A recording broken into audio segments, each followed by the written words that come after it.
Oorlog.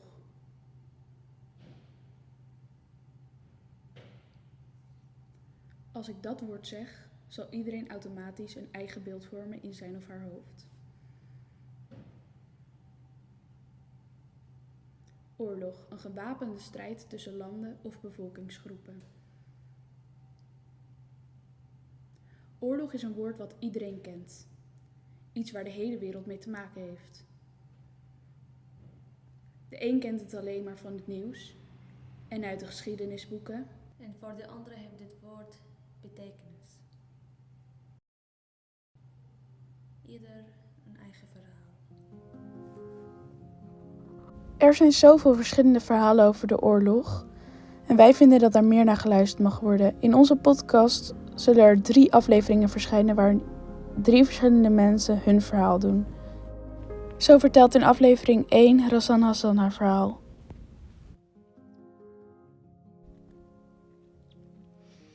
I remember the last year I lived in Damascus. It was really intense because the war was ongoing for 4 years. And it was very dangerous. You could hear the bombs all the time from where you live. En in aflevering 2 vertelt Kuzai zijn verhaal. Specifically, if you leave the country for a really short times, like few months, and then you come back, where you find yourself like, I just don't understand what's going on anymore. En in aflevering 3 vertelt Mustafa Aziz zijn verhaal. I was looking up in the sky, and then I don't remember exactly actually those stages of the event, but I remember fire. Ben jij nou benieuwd naar de volledige verhalen van Rassan, Kuzai of Mustafa? Luister dan onze aankomende afleveringen van onze podcast War Reports.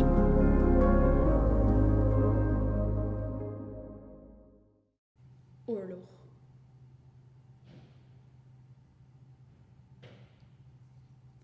Als ik dat woord zeg, zal iedereen automatisch een eigen beeld vormen in zijn of haar hoofd. Oorlog, een gewapende strijd tussen landen of bevolkingsgroepen. Oorlog is een woord wat iedereen kent. Iets waar de hele wereld mee te maken heeft. De een kent het alleen maar van het nieuws en uit de geschiedenisboeken. En voor de andere heeft dit woord betekenis. Ieder een eigen verhaal.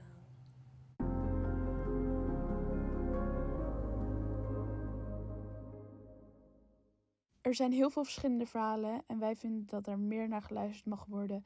Dus in iedere aflevering laten wij iemand zijn of haar verhaal vertellen. Vandaag vertelt Qusay zijn verhaal. En hij noemt het What Happened?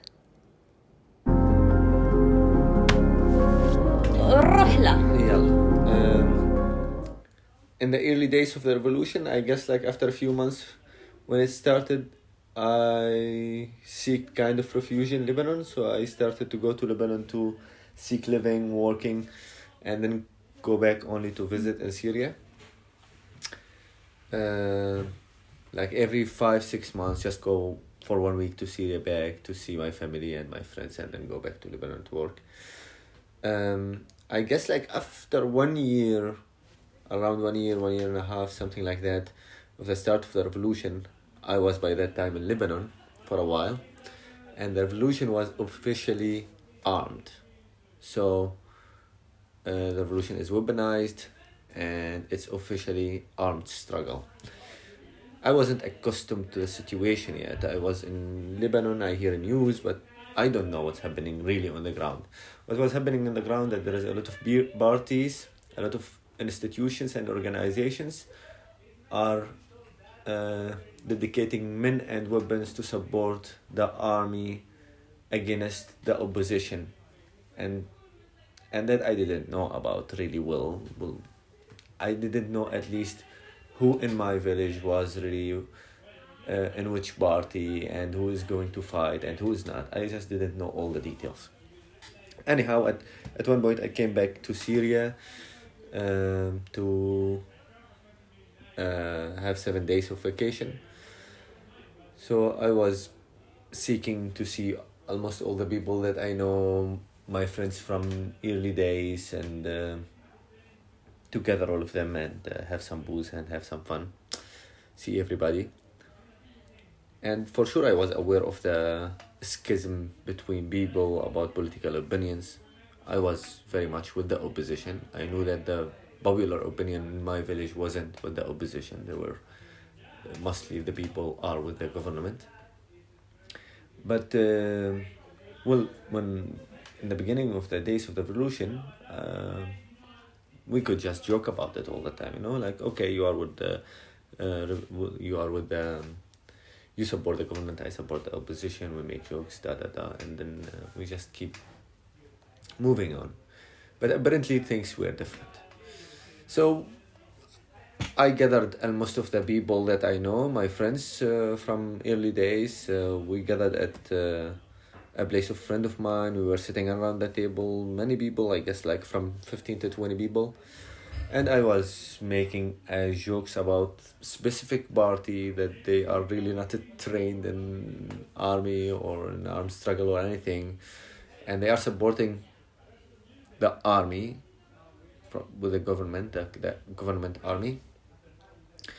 And they are boasting about their successes against the opposition and how they defeated them and stuff. And I was just making jokes about it, like they are like bluffing all the time because they are literally not prepared to do this. But and that it's quite insane that they are going to support the army with no training and stuff like that. Suddenly, while I was laughing at my own joke, I hear a gun is being loaded in my head. It's like,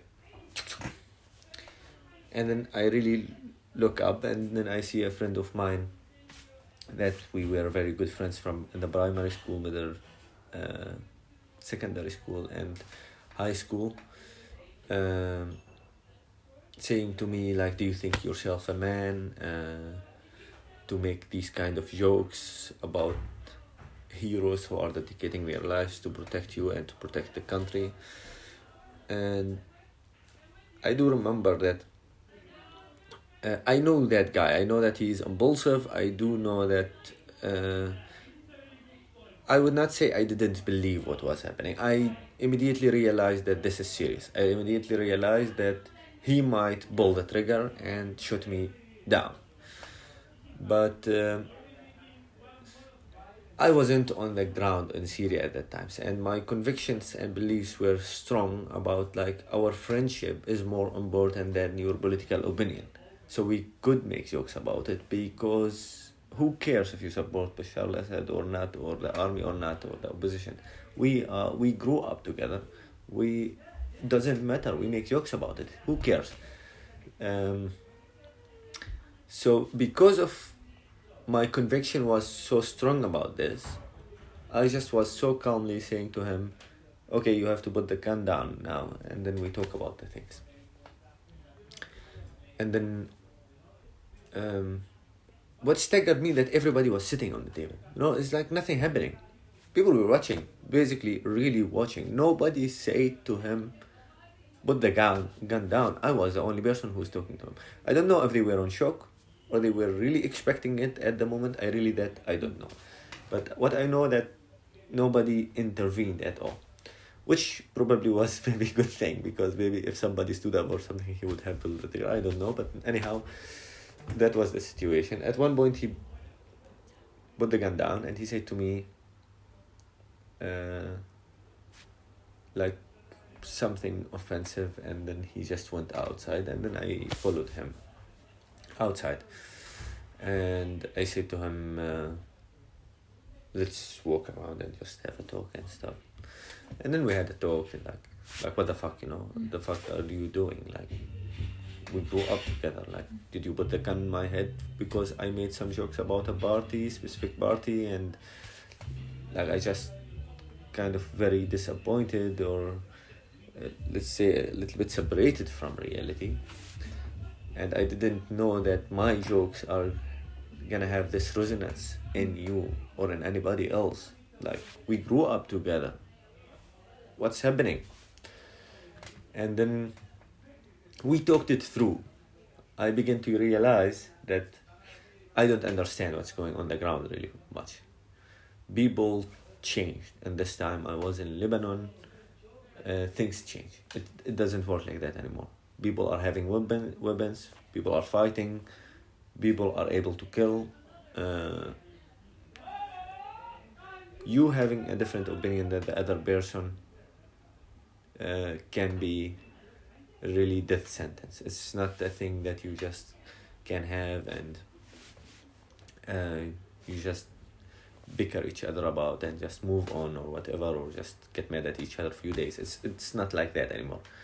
It gets violent, it gets more serious and more dangerous. So you really need to watch your steps, what you are saying, in front of whom, so you know you will not fall in any big troubles. This story was quite a line for me, where I begin to really feel that I don't understand what is going on in my country anymore. I don't understand my village anymore. That's the first thing. If you leave your village for 5-6 months, which is really not a lot usually, you come back and you really don't understand the structure. You really don't understand how the society functions. You don't understand the norms anymore. There is new norms now, and you are really not accustomed to it. This rapid change of the society, I guess, happens when there is kind of a really war in the country, or a revolution, or something like a drastic change is happening in your country, and then you get this kind of rapid social change as well with norms. I found it really hard to cope with, because you just can't cope with. It's basically, you are alienated. If you really leave, I faced death at one point. It's not like from one of the best friends that I grew up with in my life. So it made me very cautious all the time. That when I go to Lebanon and then I come back and then I test boundaries all the time. I really don't feel that I can just do what I used to do, because I don't know if that's really how it's working now. You really need to watch your steps, what you are doing. This kind of things I found very, very frustrating, and the most painful of all experiences, because I think in war you're really used to a lot of things like death. You're really used to this. The first time you hear somebody died, it's a big thing. The second time, it's a big thing. And the third time, it's a big thing. After 10, 15 times, it becomes a very normalized. It's like always painful, but still you can hear that somebody died in your village and carry on as nothing happened after 10 minutes. So death is being normalized. A lot of stuff are being normalized, but this rapid social change, it never gets normalized, because you just really don't know what to do anymore, especially if you are not living day by day. I guess even if you live day by day in the society, you might really not be able to cope with the social change, that rapid social change that happens during wars and revolutions in a country. But specifically, if you leave the country for a really short time, like a few months, and then you come back, where you find yourself like, I just don't understand what's going on anymore, or how to do it, or what's happening. It's like really simple like that, like what's going on, what's happening. So this story was like the line for me where I really began to really feel that I am alienated from my country, I am alienated from my society. I just don't understand what's going on. It's just like what's happening.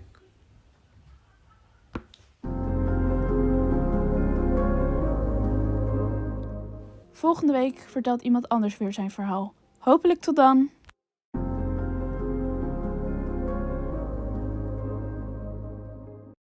Oorlog.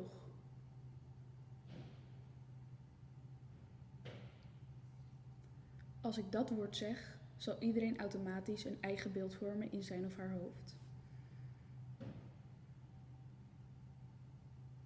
Oorlog, een gewapende strijd tussen landen of bevolkingsgroepen. Oorlog is een woord wat iedereen kent.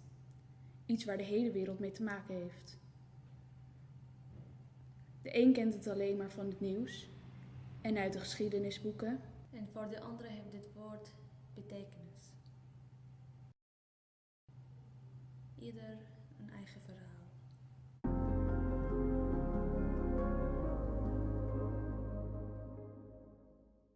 Er zijn heel veel verschillende verhalen en wij vinden dat er meer naar geluisterd mag worden.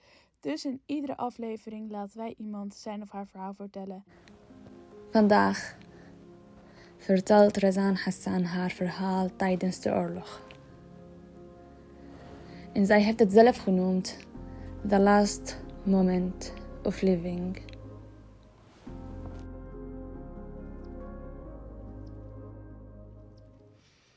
I remember the last year I lived in Damascus. It was really intense because, like, the war was ongoing for 4 years.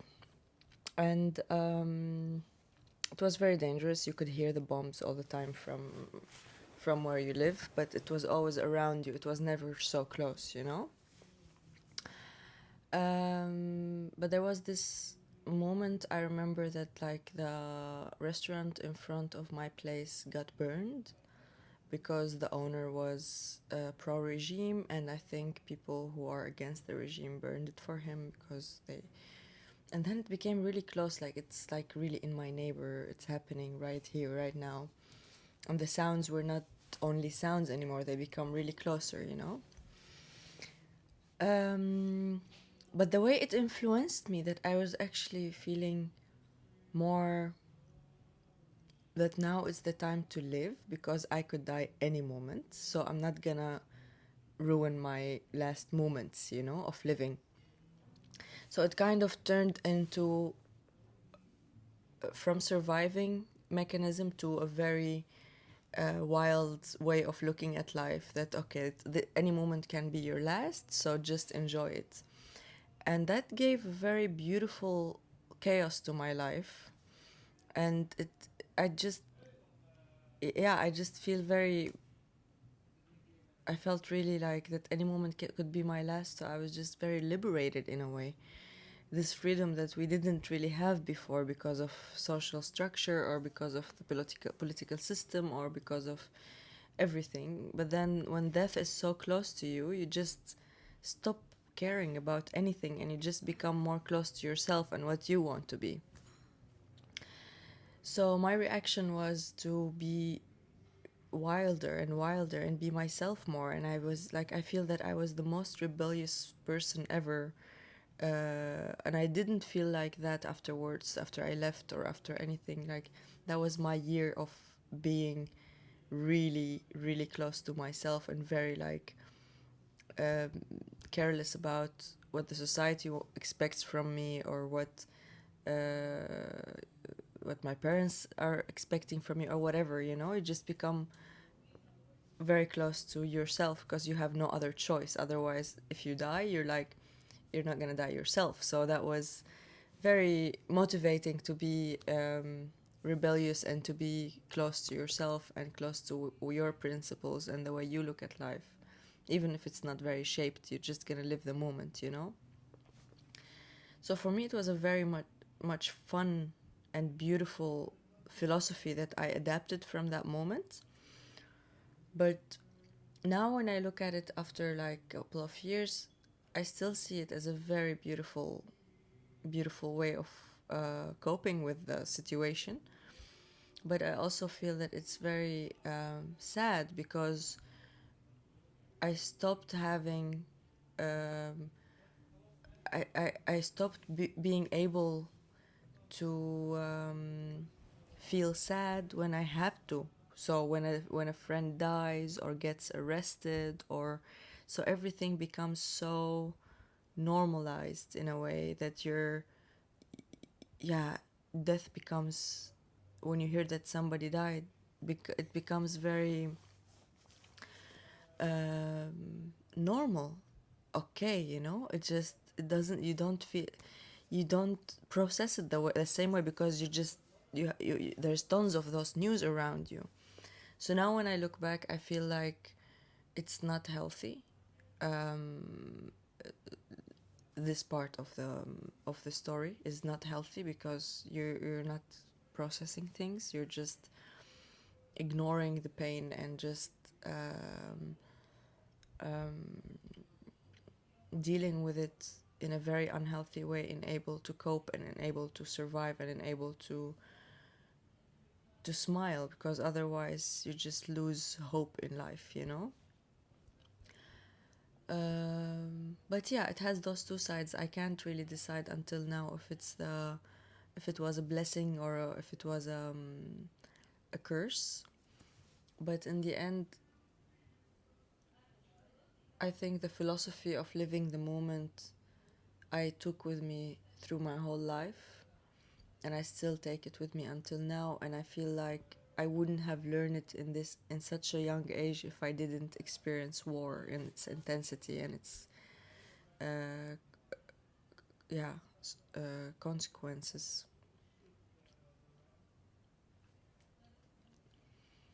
So that's basically my story. That's what I experienced with war, or that's the most, let's say,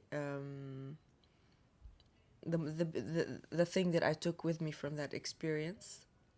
Of course, there's the traumas and all the other consequences, but for me, this is how I look at it, or how I try to look at it. Yeah. Thank you, Maya.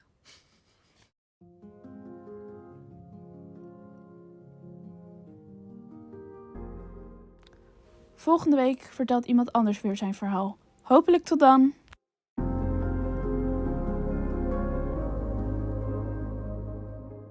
Oorlog.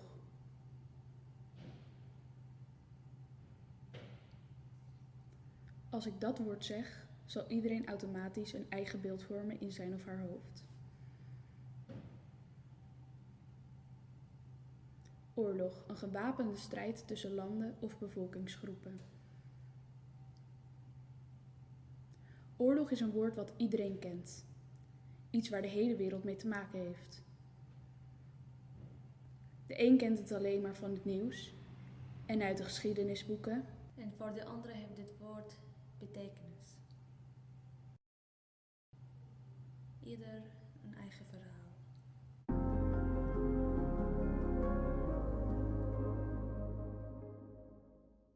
Er zijn heel veel verschillende verhalen en wij vinden dat er meer naar geluisterd mag worden. Dus in iedere aflevering laten wij iemand zijn of haar verhaal vertellen. Vandaag vertelt Mustafa Izzi zijn verhaal en hij noemt het The Air Full of Fire.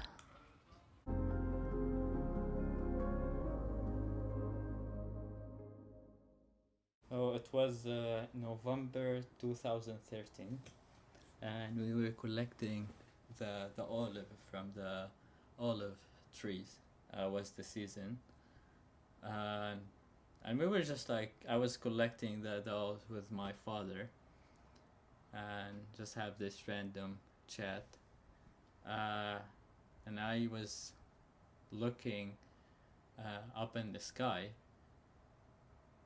And then I don't remember exactly actually like those stages of the event, but I remember like fire just like coming from somewhere. Actually, it was coming from like the same like direction I was looking to, but like I was like, I couldn't really like clarify like that building or like that place, because we were like the olive trees and some other buildings, but I just saw that like fire up to the sky, and it really like covered like everything above of that like space,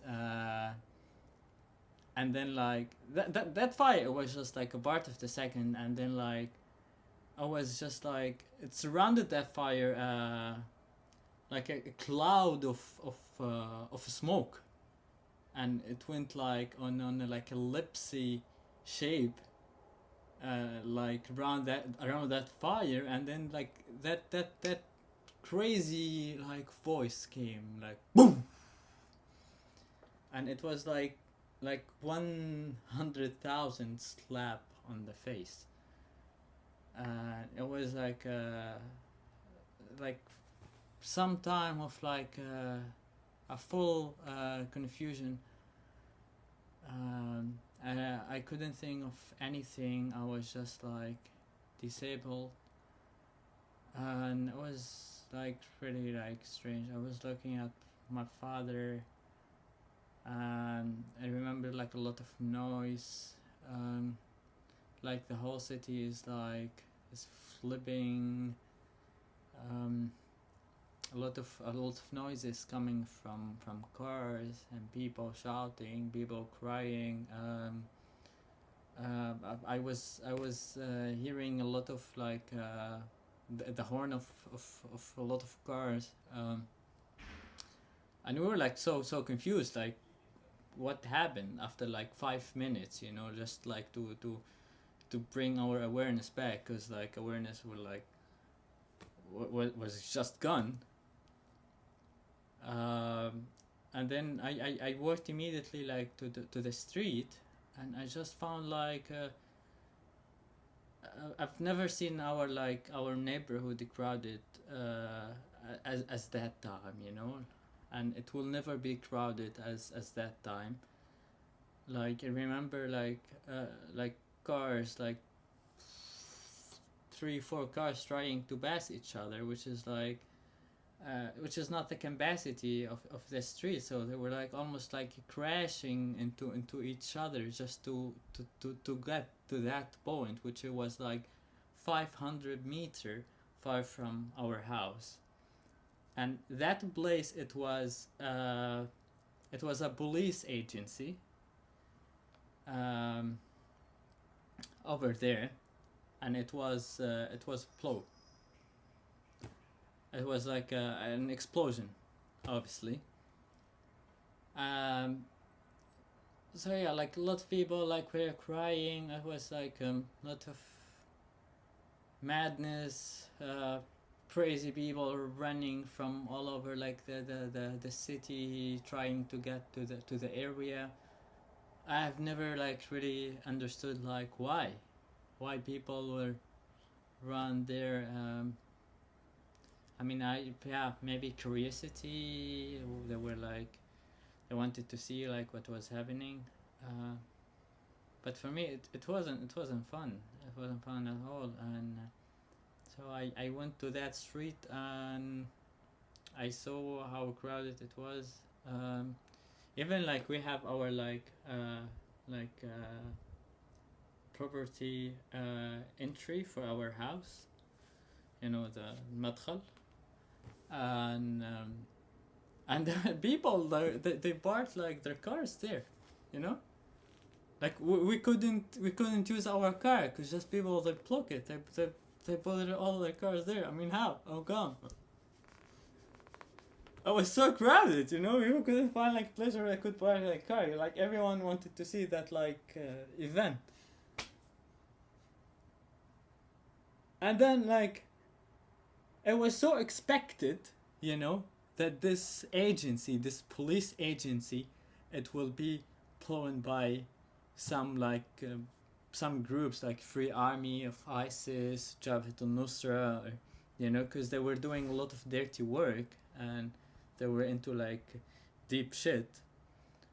And yeah, like many people mentioned that it's a dangerous, because this one could be like blown, and it happened actually.